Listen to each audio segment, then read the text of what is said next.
Don Bradman, cricket का वो नाम न जाने कितनी रिकॉर्ड्स बुक में सबसे ऊपर लिखा जाता है। उनके साथ ही ऑस्ट्रेलिया के लिए खेलने वाले आर्थर मॉरिस से एक बार सवाल हुआ, आपने अपने देश के लिए हज़ारों रन बनाए हैं, इतने लंबे वक्त तक क्रिकेट खेला है, लेकिन क्रिकेट से आपको क्या मिला? उनका जवाब सिर्फ एक लाइन का था, क्रिकेट ने मुझे गरीबी दी है। पुराने क्रिकेटर से पूछेंगे या फिर इतिहास में जाएंगे तो क्रिकेट तब एक शौक ही हुआ करता था, जिसे जीने के लिए आपको अपनी कमाई की कुर्बानी देनी पड़ती थी, क्योंकि क्रिकेट में तब पैसा नहीं था।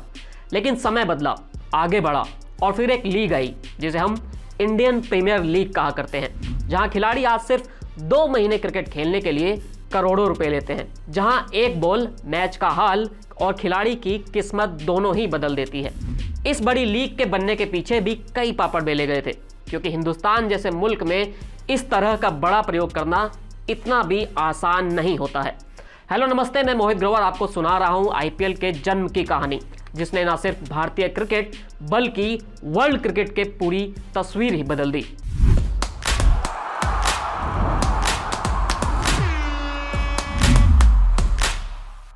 आईपीएल के शुरुआत का जिक्र होते ही सबसे पहला नाम जो आता है वो ललित मोदी का ही आता है। हर किसी को मालूम है ललित मोदी ने किस तरह आईपीएल की शुरुआत करने के लिए काफी पापड़ बेले थे, यहां तक कि उन्होंने अपना करियर भी दांव पर लगा दिया था। लेकिन ललित मोदी की कहानी पर आए उससे पहले इस खेल में एक और ट्विस्ट है। दरअसल बीसीसीआई को मालूम चल गया था कि क्रिकेट में पैसा ब्रॉडकास्टिंग से ही बनाया जा सकता है, और इसी के दम पर वो दुनिया का सबसे अमीर बोर्ड भी बन रहा था। अब कई कंपनियां चाहती थीं कि उन्हें क्रिकेट के मीडिया राइट्स मिल जाएं। साल 2004 में जी एंटरटेनमेंट ने इसके लिए अप्लाई भी किया, लेकिन राइट्स नहीं मिले। 2006 में भी कोशिश हुई, तब भी नहीं मिले। उसके बाद जी एंटरटेनमेंट के मालिक सुभाष चंद्रा ने साल 2007 में अपनी ही एक लीग शुरू करने का फैसला कर दिया। नाम था इंडियन क्रिकेट लीग। यह सिर्फ 2 सीजन तक चली और इसे एक तरह से बागी लीग का नाम दिया गया।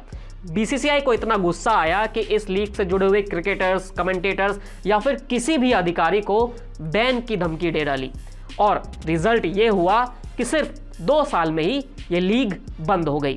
अब वापस आते हैं ललित मोदी और आईपीएल की कहानी पर। ललित मोदी करीब साल 2002 के बाद से ही बीसीसीआई में अपनी पैठ बनाने में जुटे हुए थे। शुरुआत उन्होंने हिमाचल प्रदेश से की, जहां वो पूरी तरह सफल नहीं हुए, और उसके बाद वो फिर राजस्थान और पंजाब में आए। राजस्थान के क्रिकेट एसोसिएशन में ललित मोदी का दबदबा बढ़ने लगा था, क्योंकि तब राजस्थान की मुख्यमंत्री वसुंधरा राजे थी और वो ललित मोदी की दोस्त थी, और इस वजह से ललित मोदी को राजस्थान के क्रिकेट में काफ़ी सपोर्ट मिलता था। साल 2006-2007 में पहली बार ललित मोदी ने इंडियन प्रीमियर लीग का सपना देखा। उन्होंने बोर्ड में इसकी बात की, लेकिन कुछ सदस्यों ने इसका मजाक उड़ा दिया। पत्रकार बोरिया मजुमदार ने ललित मोदी और आईपीएल को लेकर एक किताब लिखी, जिसमें यह दावा किया गया कि बीसीसीआई के कई अधिकारी तो ये चाहते थे कि ललित मोदी का ये प्रोजेक्ट फेल हो जाए, ताकि बोर्ड में उनकी बढ़ती हुई ताकत को थोड़ा कम किया जा सके। ललित मोदी उस वक्त तक बीसीसीआई के उपाध्यक्ष बन गए थे, राजस्थान क्रिकेट में उनकी ताकत भी बढ़ रही थी, और तब शरद पवार जो बोर्ड के अध्यक्ष थे, उनके संबंध उनसे बेहतर हो चुके थे। ललित मोदी विदेश में खेले जाने वाली एनबीएल या ईपीएल जैसी लीग के बहुत बड़े फैन थे। आईपीएल को लेकर भी उनका सपना कुछ ऐसा ही था, और इन्हीं से उन्होंने केस स्टडी भी की थी। उनको भरोसा था कि ये सफल हो जाएगा, लेकिन कैसे? क्योंकि ये हिंदुस्तान है। ये किसी को मालूम नहीं था कि ललित मोदी आखिर करना क्या चाह रहे हैं। ललित मोदी आईपीएल का माहौल तैयार करने में जुटे हुए थे। उनके लिए तभी एक अच्छी खबर साउथ अफ्रीका से आई। साल 2007 में T20 का वर्ल्ड कप टीम इंडिया ने जीत लिया। भारत में महेंद्र सिंह धोनी की अगुवाई वाली इस टीम ने जब ये वर्ल्ड कप जीता तो T20 फॉर्मेट के लिए एक भरोसा सा जाग गया। लोग इस फॉर्मेट में इंटरेस्ट लेने लगे।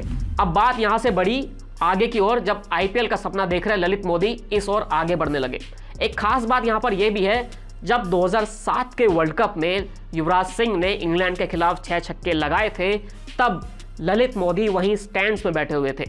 ललित मोदी ने एक जर्सी पहनी हुई थी, उस पर लिखा था आईपीएल, यानी आईपीएल के शुरू होने से 1 साल पहले तक ललित मोदी इस सपने को संजोए हुए थे। अब आईपीएल शुरू होने में सिर्फ 8 महीने बाकी थे। ललित मोदी सब तैयारी कर रहे थे, लेकिन सवाल यह था कि आईपीएल में पैसा कौन लगाएगा और क्यों लगाएगा। ललित मोदी ने जिन लोगों को टीम खरीदने के लिए पिच किया, उन्हें समझ नहीं आ रहा था कि आखिर यार पैसा देकर हमको मिलेगा क्या, क्योंकि ना तो कोई प्रॉपर्टी मिलने वाली थी, ना कोई स्टेडियम मिल रहा था, ना कोई आपको टीम मिल रही थी। तो ललित मोदी को समझाने में काफ़ी वक्त लग गया कि भाई आखिर आईपीएल में अगर आप पैसा लगाएंगे तो आपके हाथ में क्या आएगा और कैसे आप उससे पैसे कमा पाएंगे। अब यहाँ पर जैसा हम करते हैं कि शुरुआत में अपने दोस्तों से बात करते हैं, ललित मोदी ने भी वही किया। ललित मोदी ने अपने कनेक्शन दौड़ाए और वो बॉलीवुड से लेकर बिजनेस तक में बाकी सभी फील्ड में दौड़ पड़े और यहाँ से शुरुआत हुई आईपीएल में शुरुआती इन्वेस्टर्स के आने की। और इसी तरह शाहरुख खान से लेकर प्रीति जिंटा, शिल्पा शेट्टी से लेकर मुकेश अंबानी और बाकी कई बड़े नाम आईपीएल से जुड़े और क्रिकेट इतिहास का इस आईपीएल का हिस्सा बन गए। 18 अप्रैल 2008 आईपीएल का पहला मैच खेला गया था। उससे पहले खिलाड़ियों की बोली लगी थी, जिसको लेकर भी काफ़ी बवाल हुआ था। ऑक्शन की लड़ाई कैसे देश की संसद तक पहुंच गई थी, कैसे खिलाड़ियों पर करोड़ों रुपए बरसे थे, ये किस्सा आपको अगली किस्त में बताएंगे। तब तक आप TV9 भारतवर्ष के साथ जुड़े रहिए और ऐसी ही कहानियों का आनंद लेने के लिए साथ ही आप भी अगर कोई क्रिकेट का किस्सा सुनना चाहते हैं तो हमें कमेंट बॉक्स में ज़रूर बताइए। Thank you.